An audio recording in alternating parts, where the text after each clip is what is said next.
Hello' viewers, আপোনালোক সকলোলৈ ধন্যবাদ জনাই আজি আপোনালোকৰ ওচৰত লৈ আহিছোঁ একেবাৰে অথেণ্টিক এক ৰেচিপি। এয়া সজনা হয়। সজনা আমাৰ ঘৰত কেনেকৈ বনায় তাৰ এটা ৰেচিপি লৈ আহিছোঁ।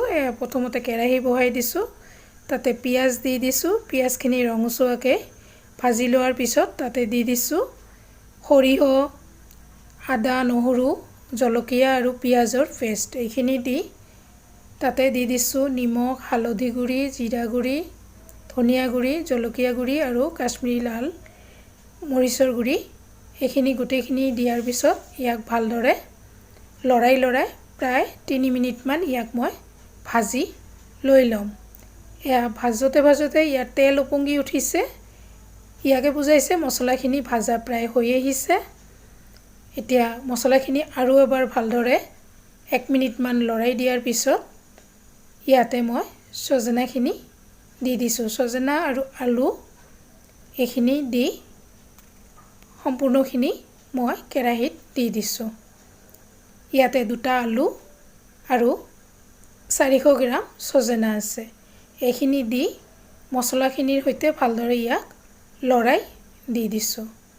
এইখিনি ভালদৰে লৰাই যেতিয়া গোটেই মছলাখিনি আঞ্জাখিনিত লাগি ধৰিছে, তাৰপিছত মই চাৰিওফালে ভালদৰে মছলাখিনি অতাই আনি ইয়াক আৰু এবাৰ লৰাই দি ইয়াক মই ঢাকনা মাৰি দি দিম। এয়া ঢাকনা মাৰি দিছোঁ আৰু 5 মিনিটমান পিছত ঢাকনাখন খুলি দি আকৌ এবাৰ ইয়াক লৰাই দি আছোঁ। আৰু এইখিনি ভালদৰে লৰাই দিব লাগিব যাতে ই লাগি নধৰে, কাৰণ আদা দিলে অকণমান তলত লাগি ধৰাৰ অকণমান ভয় এটা থাকে। ভালদৰে লৰাই আকৌ এবাৰ ইয়াক ঢাকি দিছোঁ। ইতিমধ্যে সম্পূৰ্ণ পানীখিনি শুকাই গৈছে আৰু যদিও লাগি ধৰা নাই, অকণমান শুকাই অহাৰ কাৰণে মই ইয়াতে আধা গিলাচ পানী দি সজনা আৰু আলুখিনি সিজাৰ জোখেৰে দি দিছোঁ। এইখিনি দি আকৌ এবাৰ গোটেইখিনি আঞ্জাখনক লৰাই দি দিছোঁ। এয়া লৰোৱা হৈ আছে আৰু ইয়াক ভালদৰে চাৰিওফালে দি ঢাকি দিছিলোঁ। ঢাকা দিয়াৰ পিছত আকৌ ইয়াক এবাৰ খুলি ইয়াক লৰাই দি আছোঁ। ইতিমধ্যে যথেষ্টখিনি পানী শুকাই আহি আছে। ভালদৰে লৰাই দি ইয়াক আকৌ এবাৰ ঢাকি দি দিছোঁ। এয়া 4 মিনিটমান পিছত ঢাকনাখন আকৌ এবাৰ খুলি ইয়াক আঞ্জাখনক ভালদৰে লৰাই দি আছোঁ। আৰু ইয়াৰ পানী যথেষ্ট শুকাই গৈছে, তথাপিও আৰু এবাৰ ইয়াক ঢাকি দি এয়া ঢাকনাখন খুলি লৈছোঁ 3 মিনিটমান পিছত আৰু সম্পূৰ্ণ পানী শুকাই গৈছে।